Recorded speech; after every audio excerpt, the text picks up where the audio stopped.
हम थारे भिखारी जियो, दाता दान देने वाला, सारी दुनिया को दान देने वाला, हम थारे बेकारी जियो, मैं क्या मांगूं कुछ थिर ना रहा है, तो दीजिए नाम प्यारी जियो। ऐसी ही तो दात मांगनी है, सिर्फ नाम की दात उस वाहिगुरु से, क्योंकि सतगुरु बंधन तोड़ निरारे, बहुत न गर्भ मझारी जियो। जब नाम की दात मांगेंगे तो फिर ये 84 के चक्कर में आना नहीं पड़ेगा, लेकिन संगत में आने से तो कलयुग बार बार रोक देता है। माघ का महीना था पिछला महीना, आज फल्गुन का महीना लगा, संक्रांत का दिन, याद भी नहीं रहता हमें तो, कोई याद दिलाए तो याद आता है। इतना अच्छा उपराला गुरु संगत दरबार ने शुरू किया। बार बार हाथ जोड़कर आप लोगों को विनती करते हैं, 100 जन्मों की तपस्या का फल और एक बार की गई संगत का फल एक जैसा है। कितना भी ज़रूरी काम हो, आधा घंटा निकाल के संगत में ज़रूर आया करो। बाकी काम भी हम करते हैं, फिर दिखता दिखता पैना खाए, इससे आलस क्यों बने है? क्यों आलस आ जाता है संगत में आने से? क्यों बाकी के कामों में आलस नहीं आता? जहाँ मन का विकार विष्टा में पड़ा रहेगा, शॉपिंग जाना है, मॉल जाना है, किसी के घर पे पार्टी में जाना है, सब याद है हमें, पर संगत में जाना क्यों भूल जाते हैं? दिखता दिखता पैना खाएगा, उसके लिए आलस। सब कुछ उसने दिया और जब उसको वापस करने का टाइम आता है, संगत में आकर नाम जपना आता है, तो सब भूल जाते हैं। मैं क्या मांगूं कुछ थिर ना रहाई, सब दीजिए नाम प्यारी जियो। कुछ भी तो साथ जाने वाला नहीं है, पैसा, घर बार, संपत्ति, परिवार, सब कुछ यहीं पर रह जाएगा। किसे याद रहता है ये सब? इतना बड़ा बादशाह सिकंदर, जिसने पता नहीं कितने देशों को लूटा, कितने देशों को अपने बस में किया, जब एक बार एक साधु से मिला तो कहने लगा, मैंने इतने देशों को, इतने राज्यों को लूटा है, तेरे पास क्या है? तूने किस चीज़ को वश में किया है? मैंने तो ये सब वश में किया है, इतनी सारी माया। तो साधु ने कहा, मैंने मन को वश में किया है। तो साधु तो करते ही मन को वश में है। जब तक मन काबू में नहीं आएगा तो दुनिया का कोई भी जीत किसी भी काम की नहीं है।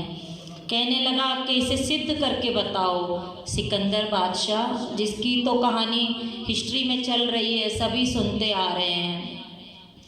तो साधु ने कहा, क्या जानना चाहते हो?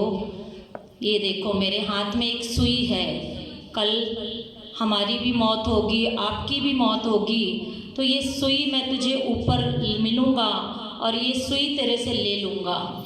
सिकंदर बादशाह हंस पड़ा, कहने लगा, ओ पागल, तुझे ये भी नहीं मालूम कि साथ कुछ कैसे जाएगा? जब शरीर जल के खाक हो जाएगा तो ये सुई मैं तुझे ऊपर कैसे दूँगा? तो साधु हंस पड़ा, बोला, यही तो मैं तुझे बताना चाहता हूँ। जब इतनी सी सुई भी साथ में हम ले जा नहीं सकते, तो ये जो संपत्ति जोड़ रहा है, ये सबको लूट मार करके, मार काट करके तू जमा कर रहा है, वो साथ में जाएगा क्या? तो सिकंदर निरुत्तर हो गया, कोई उत्तर नहीं था उसके पास। जब उसे ये बात समझ में आई और जब उसका अंत समय आया, तब साथ संगत जी उसने अपने सेवकों को कहा था कि जब मेरा जनाजा निकले तो मेरे दोनों हाथ ऐसे खुले रखना, ताकि दुनिया को ये मालूम चले कि सारी दुनिया पे हुकूमत करने वाला बादशाह भी खाली हाथ गया था। ये उपदेश दिया उसने, बताया दुनिया को। वो आपने तो सुना ही होगा, बार बार आता है, उसकी वो कवाली भी बनी है, जब सिकंदर गया दुनिया से दोनों हाथ खाली थे। तो यही बताया है कि जो भी जमा करेंगे वो यही रहेगा। मांगना मांगन नीक का, हर जस गुरते मांगना, सिर्फ हर जस ही मांगना है। 96 करोड़ नरकों को खाली करा दिया राजा जनक ने, सिर्फ एक घड़ी के सत्संग से। जब यमराज ने बोला था कि ये नर्क मैं नहीं खाली कर सकता, तो बोला क्या बेटा दूँ? तो राजा जनक ने अपनी एक घड़ी का सत्संग एक पलड़े में रखा था, तो 96 करोड़ नर्क खाली हो गए। कितनी बड़ी तपस्या जो आप कर रहे हो। सुखदेव सिंह बाबा जी बुच्चो वाले कहते हैं, अगर तेरा मन सत्संग में आने को नहीं करता, बार बार तुझे फ़ोन आते हैं, मैसेज आते हैं, बुलावा आता है, फिर भी तू नहीं आता, तो तू बीमार है। जब तन का रोग होता है तो तू डॉक्टर के पास जाता है, ये मन का रोग है। मन का रोग कैसे दूर होगा? गुरु के पास आने से। अगर तेरा मन नाम जपने को नहीं करता, संगत में आने को नहीं करता, कीर्तन सुनने को भी नहीं करता, तो तू बीमार है, तेरे को इलाज की ज़रूरत है। मेरा वैद्य गुरु गोविंदा, हर हर नाम औखद मुख देवे, काटे जम की फंदा। आओगे तो पता चलेगा कि संगत का लाभ क्या है, जपजी साहब का लाभ क्या है। एक स्त्री अपने छोटे बच्चे को लेकर गई संतों के पास, कहने लगी इस पर भूत का साया है, ऐसा मुझे लगता है, ये रातों को उठ के घूमता रहता है, चिल्लाता है।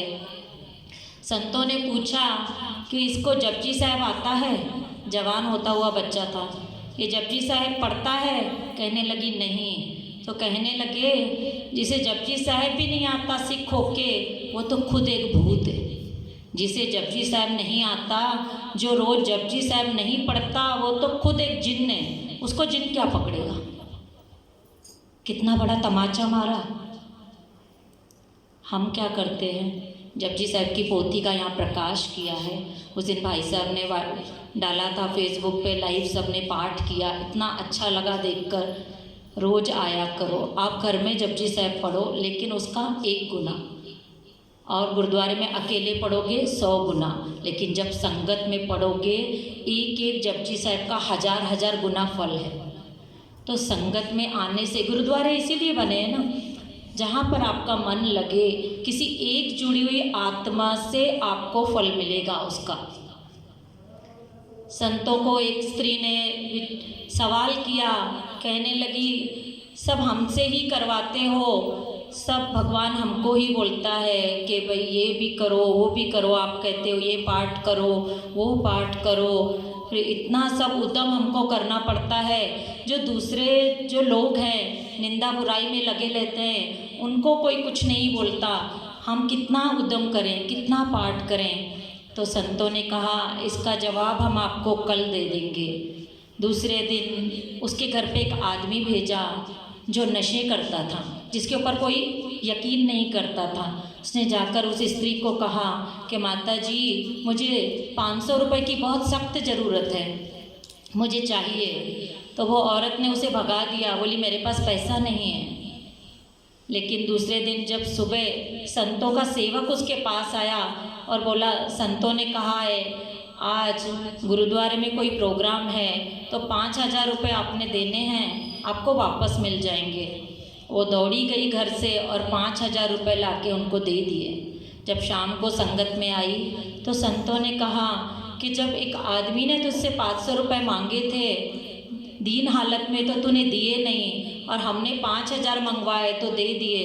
तो कहने लगी मुझे विश्वास है आपके ऊपर कि ये पैसा फलीभूत होगा, कहीं नहीं जाएगा, और वो तो नशे वाला है, उस पर कौन यकीन करेगा।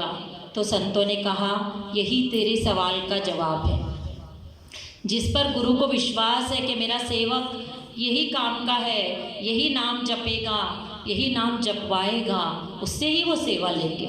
हरे गहरे गहरे को संत भी नहीं बोलेंगे, परमात्मा भी नहीं जपाएगा। आप देख लो कितनी कोशिश करते हैं, कितने लोग नहीं पहुंच पाते। बाद में हम पूछते हैं तो 10 बातें बताते हैं, आज यहाँ जाना पड़ा वहाँ जाना पड़ा, कृपा नहीं होती ना। लेकिन उद्यम करो, रोज़ अरदास करो सवेरे उठ के, हे वाहिगुरु मेरे पर ऐसी कृपा कर। सिर्फ नामदान मांगो, सब कुछ अपने आप आ जाएगा। साथ संगत जी सिर्फ ऐसी कोशिश करो। रोज़ यहाँ पर इतने अच्छे रागी आए हैं, संगत में कीर्तन होता है, कोई भी टाइम निकालो, सुबह का शाम का 15 मिनट भी हाजिरी भरो, वो भी आपकी परवान हो जाएगी। अभी जो महीना चढ़ा है आज, फल्गुन अनंत उपार्जना, हर सज्जन प्रगटे आए, संत सहाई राम के कर कृपा दिया मिलाए। फल्गुन महीने में मुझे आनंद हुआ है, संत कहते हैं, क्योंकि सज्जन मेरे आए हैं, मेरे संत प्रगटे हैं, संत सहाय राम के। मैं कर कृपा दिया मिलाए राम को, उसको बलिहारी जाता हूँ, उन संतों को बलिहारी जाता हूँ जिन्होंने कृपा करके मुझे उस अकाल पुरख से मिलवा दिया। जीवा एक अनेक गुण तरे नानक चरनी पाए। मेरी एक जीवा है, उससे मैं उस गुरु के कितने नाम सिमरन करता हूँ, उनके चरणों में आके फलगुण नित सलाइए, जिसनो तिल न तमाए। फल्गुन में उसको सलाहना है, उसकी सिफत सलाह करनी परमात्मा की। जो तेरा एक तिल होता है ना, सफ़ेद तिल एकदम छोटा सा, उतनी भी भक्ति तुम्हारी परवान होती है वहाँ पर। वो एक तिल के जितना भी तेरा कर्जा नहीं रखेगा, तुम करके तो देखो। तो आज फल्गुन का महीना चढ़ा है, माघ का महीना ख़त्म हुआ है, तो संक्रांत का दिन, हर महीने संक्रांत पे पूर्णमासी पे समागम होंगे। समागम तो रोज़ होते हैं, रविवार को भी होता है। सुखमनी साहब का पाठ, भाई साहब का कीर्तन, सब आके लाहा लिया करो। यही प्रार्थना है, रोज़ उस गुरु को प्रार्थना करो कि हमारे अवगुणों को बख्श दो और हमें नाम दान की बख्शीश दो। वाहिगुरु जी का खालसा, वाहिगुरु जी की फतेह।